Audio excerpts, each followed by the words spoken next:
This is Lori Valone with Doggone Good Consulting. Together with Suki, Loki, and Isaac, we bring you Doggone Basics, a series of short videos designed to help you learn or refresh your knowledge of the Power Platform, including Power Apps, Power Automate, and Power BI. Today's topic is preparing data sources. Now, if you've been in a part of our prior videos, you'll know we have a step-by-step approach to building solutions. In the last episode, we covered understand and plan. Today, our focus is going to be on preparing the data sources. If you want an overview of the entire step-by-step process, you can refer to our Week 3 Made It with Power Apps Challenge video that covered the steps. And if you were tuned into our last episode, you'll know that the PAC had a meeting and decided that they wanted to build a pet health and welfare application. So that will be the focus of our Power Apps and Power Automate work over the next quite a few episodes. So what we need to do at this point is to prepare our data sources. Now I have a choice of Excel or SharePoint available to me for the data sources, and I prefer to use SharePoint. So we're going to create a pet profile list, a pet type list, and a pet identification list. So let's go over to SharePoint. So to make things easy for myself, I created a team site yesterday. The team decided we're going to call this app Doggone Best Friends, so that made sense to be my team name. Now I use Teams to provision my SharePoints routinely because in the company that I work at in my day job, I would have to submit a request to an IT service group, then I'd have to wait some number of days for them to build me a SharePoint, or I can just go create a team, and the team creates a SharePoint to support the site, and I have full access to that SharePoint. So why not just provision it myself? And that's what I've done here. So from the home page of my team site, then I can create the list that I need to create. I've already created the pet profile list just to save some time, and we'll look at that in a minute. But for right now, let's go and create our other two lists. First, let's create pet types. And you'll notice I am not including a space in my list names. That makes it easier to work with in Power Apps. So we will create our list. And there's debate back and forth about the use of the title field that SharePoint automatically creates for you. A lot of people like to just go ahead and use it and make it one of their fields. I personally don't like to because then my field is going to be named title and I have to remember that when I'm working on my Power App. So instead, what I've started doing is to go to Settings, List Settings, and to make the title field no longer required. So I can simply go to this require this column contain information and set it to no and save my list. Now I don't have to have any value in that title field. I can just leave it blank. Now I can create a column called type. Let's say pet type will be the same. And I'll make that a single line of text. And let's add another column, also a single line of text called pet breed. Okay, so for this table, which is really just a lookup, that's all we really need. So we can go back to the home page and create another list. And we'll call this one Pet ID. Actually, let's spell that out. Pet identification. Okay, so I'm going to do the same thing here. I'm going to go to my list settings and I'm going to make title not a required field. Save my list. And then I'm going to come back to my pet identification. Okay, now let's look over here at the fields that we need.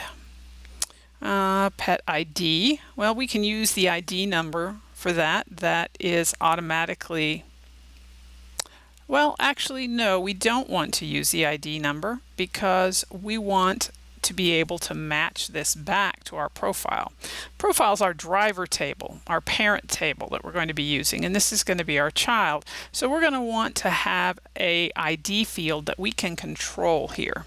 So I'm going to create a pet ID field.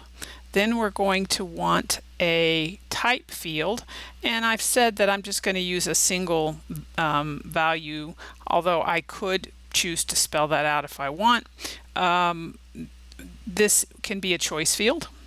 Then we need the ID number, the organization that issued the ID, and an expiration date, if there are any. We might have to come back and refer to this list. My memory's not always that great. So let's come back over here. Let's add a column. Let's use a number column for our pet ID. Then let's add a choice field for our ID type, and let's go ahead and spell those out. Let's say a license, registration, and microchip for now. We can always add another kind later if we need it. Okay. We want to know what the number is that's associated with that, but I'm going to make this one a single line text field because it's possible that an ID number could include alphanumeric values. They're not always just numbers. So we're going to call this, let's call this assigned ID. Let's add another column. We need to know what organization. So ID organization. And we want to know a date field to tell us if it expires. So let's just call this expiration date. And we might find we want some additional information later, but that's enough to get us started. Now let's take a look at the pet profile that I already set up earlier. So here I had already taken my title field and made it not required. I am going to, however, use the ID field that's inherent in a SharePoint record. Matter of fact, if I want, I can go over here.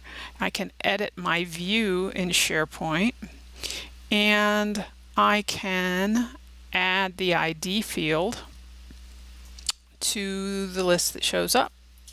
So we're going to edit that current view, and if we scroll down here, there's ID.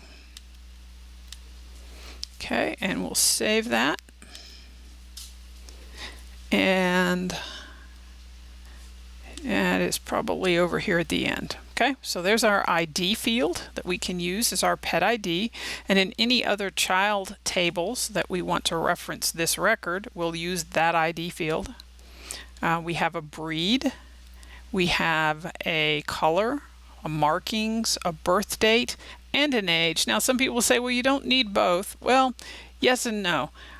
I would like to capture a true birth date if I know it, but for many pets, we really don't have a birth date. We know that they're 8 years old or a year old. So I'm going to have both fields. I will anticipate that they won't both be filled. They could be, but not necessarily. But I will anticipate having one or the other. We have a pet type field, and that type is going to help us to retrieve the breed from the table we set up earlier. Now, again, I could just leave the breed information there and go do a lookup on that table every time I wanted the breed back, but if I expect to use this regularly, then I may want to just carry it on this record. That is a personal choice in the way you set things up. We also have defined here, and let's see if I can see it from my list here of the view. Yes, I have a, I'm not sure why they didn't show up in my default view because I added them earlier. For some reason, it decided to leave some of my fields out of that default view. But I'm turning on licensed, microchipped. These are yes, no fields, as well as registered. Those three are all yes, no fields. Pet photo, so that I can include a picture of my pet, and my pet name.